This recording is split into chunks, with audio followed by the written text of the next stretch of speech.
Hello and welcome. Today I'm joined by Alistair Soulja Arutum. Hi, how are you? Hi, Marcel. How are you doing? I'm doing good. I'm doing good. Great to see you finally on the camera. And maybe let's start with just what is the feeling of being in TMGL? What is the feeling of surviving the purge as the only player that actually qualified? Yeah, it feels great. Finally made it, I guess. It was a long year after, or a long period after qualifying for TMGL. Um, of course, we all knew about the changes that were coming with TMGL, the duo format. We were told in advance. As you know, some were unhappy about it, including me. I was not really for it because of the risk you take of not being able to get a team. And we also see that from players like Papu and Mikotcho and Wozal, who unfortunately didn't manage to get a team. So yeah, quite lucky, I would say. Yeah. But now that you are in and the format has changed, how are you feeling with the format and stuff like that? Yeah, the format is very interesting. I think it's also nice to watch as a spectator. Mm-hmm. Um, for me, it's pretty good as long as the maps stay short. So no six slappers, of course. Mm-hmm. I'm fine with it. In this format, you also have to drive a little bit more consistent because of the ace. That's very important to not get aced, or you will lose a lot of points coming into the map, as you can see in the matches. So it's a good balance between risk and saving, I would say. Yeah, I would say the same. And we are talking after one of the closest matches of the season so far. Not the cleanest though, but how are you feeling after that match with Big? It was a very interesting map from start to finish, I would say. Um, from the banning phase on, we had a surprise. I think we went slippy slides. Uh, we like to change up our bans to show that we can actually play all the maps. It's also a good experience to play all the maps early on, from my perspective. Um, and in that case, it kind of helped us, but also I think it kind of threw us threw us off guard with aero pipes and slowdown being picked. So all in all, it was a very close match with ups and downs. But in the end, we tried to stay positive throughout the match, even with the losses on maps. We weren't too how do you say it concerned after some map losses, like arrow pipes. It was to be expected. We will definitely practice it more. Identity, you can Mm-hmm. exactly see where you lose and stuff. But for slowdown, we actually prepared the map um, for that week. So and that's paid off, I guess. So yeah, Mm-hmm. I would say a pretty nice result to have after a long match.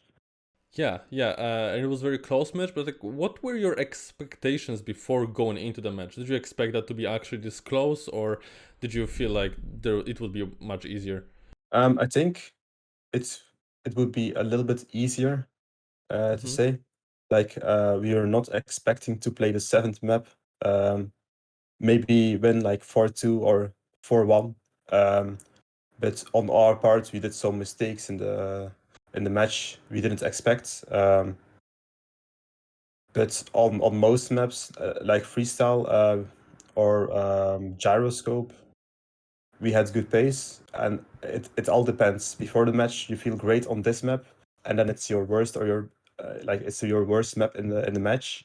You can't really guess how the pace is from others as well, and it all depends how you feel on the match. Mm-hmm. So you can always prepare the most on some maps, but in reality, it will unfold differently sometimes, Yeah. and that's what you have to adapt on during the match to not get flustered on these kinds of situations and just keep going. Mm-hmm. Yeah, and as I said, it wasn't the cleanest of matches. A lot of mistakes on both sides actually, but it seemed that, as you said, you and Mada did not go into the spare, but rather treated it with laughter. How did that look during the match? Well, it started a bit from back and forth. Murad forgot to Mm-hmm. press the brake button at the start, where you have to go backwards, and it was quite funny. We were already at, I think, 6-0 in the standings. I found it quite funny because he was the one telling me to not forget to press brake at the start of the back and forth because he could just forget it and press forward. And from then on, we kept I think a good vibe throughout flip of fates and also slowdown um, towards the end. So even if we got aced on some situations or we lost a round, it didn't really bother us. We just kept the vibe going and just had some fun during those maps, I would say. Mm-hmm. Does it usually look like that in matches before also where was it also like the good vibe or was it more serious? At the start of the match, it's always I think everyone's a little bit shaky, like testing the waters. Even though if you're like in the middle of the season, or especially at the start of the season during Super Week, everyone's a little bit shaky because you don't know the pace of other people, and then you can have like a more silent vibe going on. So no, I wouldn't say that. But it's definitely nice to have a chill vibe going into match. It definitely helps with your mental as well. So Mm-hmm. I think it will happen more in the future. Yeah. Yeah, that's great. I was curious on how does your relationship work in the duo. You guys are one of the veteran plus rookie duos in the league. How does your communication dynamics work? Having that in mind, does Mara take the leadership role in the team? Is there even that kind of dynamic in your duo at all?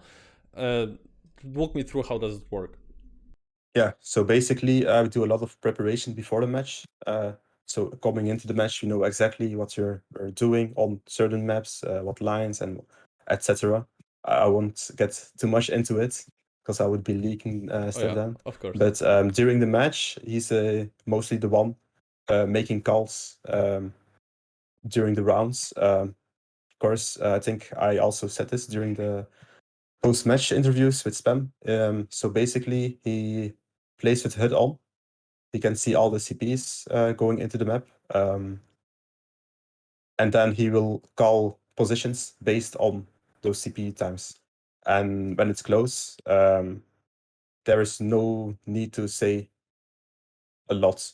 So especially, for example, on slowdown, it's always a close round towards the end, unless someone makes a mistake. And then I will hear that from Mira and like adapt my driving style towards the rounds. So you can also see that my starts are usually not that fast. That's basically my driving style, I would say. And it really fits well with these kind of maps where you have very dependent parts towards the end of the map. Mm-hmm. And that's where I can decide if I risk, if I save, I have to catch up or not. And that's what really helps me coming from meta, saying that that my opponent, which I'm battling with, is, for example, point two ahead. I will just risk the ending, or the opposite side, the other way around. So yeah. Mm-hmm. I feel like I would like characterize you as a team that is very reliable on each other. I feel like whenever one of you messes up, the other one always comes through in the end, either denying the ace or winning the round. Do you feel like that is one specific characterization you can put on your team, or do you feel like that is just something that is required by the duos to work in this new format? Think in this format especially, it's kind of required Mm-hmm. to have a stable player always in the back who doesn't make a mistake, so you can respond to the potential ace the opponents will get. For example, if you saw the ITB match against KC, was it? Mime and Alcon are notoriously very fast, but sometimes inconsistent players. They will just drive fast from the start on, and then when that's where you see the problem. When if they both crash, it's suddenly an ace for opponent team, and you can just cruise towards the ending and basically save. You don't have to do anything, and that's where the danger lays in this format. being fast, but also being very consistent and depending on your teammates, of course, when you make a crash. Hmm. Lately, I got interested in the role of the coach in Trackmania. Since Trackmania World Tour got started, coach became a mandatory role that had to be filled in the team by someone. In your team, in Alliance, it's Spam, very experienced player, very accomplished with great knowledge of the game and competition. The question is, does he actually function as a coach, or is he there just to fill the role? And if he does, then in what ways? Um, he does do a lot behind the scenes, I would say. Mm-hmm. Um, it it really depends on what you want. If I decide I want a analysis on this specific part of the map, or make an identity map, for example, or a parts map, he will do that, or other stuff behind the scenes.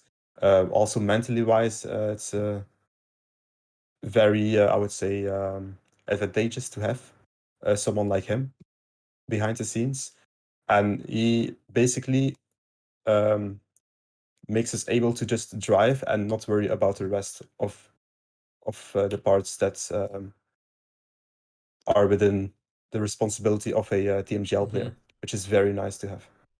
Yeah, yeah. I was just really curious because it feels like many teams don't have it even announced who's the coach. Maybe they don't even have one. And with Spam being your coach, I felt like that might be actually a role that could be very well filled by him. So it's great to hear that it's actually advantageous and it actually works. But hey, next match day might be the most important of them all. It's the halfway point of the regular season, and standings may just be starting to take their final shape. You have probably two toughest matchups just ahead of you, Solary this week and BDS week after. How confident are you going into the decisive moment of the regular season, knowing that the biggest challenge is just ahead of you? Actually, I'm quite, I would say, more confident for the opponent. Not really because of the opponents, but Mm-hmm. because we are in the middle of the season. So far, I've played 3 matches. I kind of know what to look out for, what my issues are, what to do in matches realistically, and also, for example, at the start, the first matches, we just focused on finishing clean runs against opponents, because we figured out that people will make a lot of mistakes on these new 10 maps, and we can take advantage of it and sometimes take aces as well. And now it's more important to have more pace on the maps, I would say. Everyone figured out the maps already, and now it's about going faster. And as we see, Peck is currently looking really good on some maps. Um, we also take that into consideration. And I would say we have a decent shot to win. It depends on the match day, how you feel, of course. Of course, of course. Well, then I hope you guys will be feeling great on the match day. You will go with that chill vibe and fun. But thank you for the interview. Do you have any short message to the fans, the viewers? Yeah, thanks for cheering for us. I always look back on the matches after I'm done, and it's always nice to see everyone, and not only in spam's chats, only also in like other people's chat, like virtual, cheering us on. It definitely helps us um, getting motivated for the next matches as well. So yeah, thanks for cheering, and I hope to show more what I'm capable of. Yeah. And to all the viewers, you can find all the links to Soulja's socials in the description. Thank you very much for watching, and if you enjoyed, I invite you to leave a like and subscribe for more interviews in the future. Thank you very much.